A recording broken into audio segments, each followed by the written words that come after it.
এই ল'ৰাটো বাপেক 2022 চনত ঢুকালে PF নাই 13 বছৰ চাকৰি কৰি 22 চনৰ পৰা 25 চনলৈকে কেনেকে খাই আছে আপোনালোকে এবাৰ খবৰ কৰিছিলে নেকি হা আপোনালোকৰ মানে ইয়াত কাম কৰিব PF নিদিব কি মানে আপোনালোক চৰকাৰতকৈ ওপৰ চৰকাৰ গাইডলাইনছতকৈ ওপৰ নেকি নহয় তেন্তে আপোনাৰ PF কেলে দিয়া নাছিলে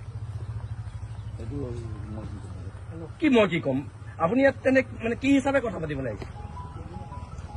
কি হিচাপে আপুনি ইয়াত কথা পাতিব লাগিছে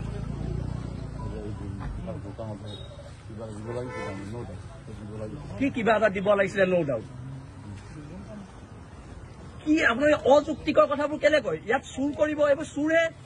চুৰিহে এইবিলাক এই লোকৰ এই সাধাৰণ এই কৰ্মচাৰীবোৰ PF পইচা খাইছে তাতকে আৰু লজ্জাৰ কথা কিবা থাকিব পাৰে নেকি তাতকে লজ্জাৰ কথা কিবা থাকিব পাৰে নেকি আৰু আপোনালোকৰ নিচিনা অসমীয়া মানুহবোৰ আছে কাৰণে এই মাৰোৱাৰী মানুহবিলাকে ইয়াত আহি চল পাইছে আপোনালোকে চল দিছে এই বহিৰাগত ৰাজস্থানী মানুহবোৰক ইয়াত আহি দবদবাবলৈ চল আপোনালোকে দিছে আপোনাৰ অথৰিটি আছে নাই এই শ্ৰীকৃষ্ণ আগতে এইটো কি কয় এইটো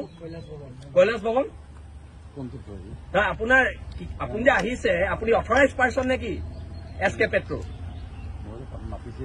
আপুনি অথৰাইজ পাৰ্চন নে কি মোক সেইটো কওক 90% এই ল'ৰাটোক 20 লাখ টকা চেক আপুনি লিখি দিব পাৰিব নাই তেন্তে আপুনি ঠিক আছে ৰাতি খানা বনি আছে আহি যাব ভাত খাব হ'ব মাংস খাই নাই আপুনি আহি যাব ক অসমলৈ আহ নাই এইটো মই নহালৈকে ইয়াত ৰখি আছো মোৰ লগত মীমাংসা নহয় অসমৰ ৰাইজৰ লগত মীমাংসা কৰিব লাগিব মই বহি আছো ইয়াত অহালৈকে মোৰ কাম নাই এইকেইদিন মোৰ কাম নাই ইয়াতে বহি থাকিম